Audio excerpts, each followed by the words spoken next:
Hi students! So each week when you send your parents an email, you're also going to have your grade check form linked to the email that you send them. So right here, the grade check reflection that you send to your parents, this is where it's going to be linked, your grade check form. All right, so there are a few things that you need to do. You're only making this document copy once, that's it. So you want to make sure that you have it starred. You just click the star to start so that it keeps it important in your drive so that you can find it easily each week.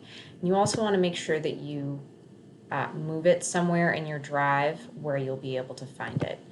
So if you have an important folder that says, PLC for things for this class, or possibly, an important documents folder, something like that, you select it and then you click the move button and you move it into there.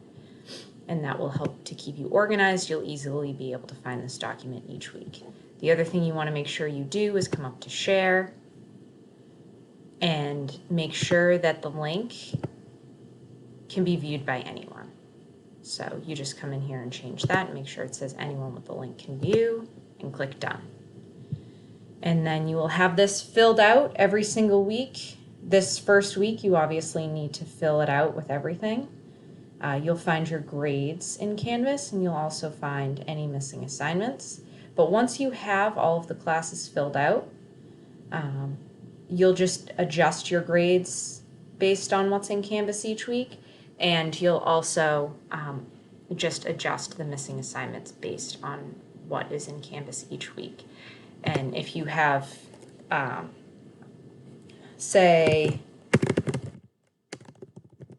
you are missing the PhET assignment one week, and then you finished it, you can come in here and just delete it, so it no longer says that it's missing. So that's how you will take care of your weekly grade check form.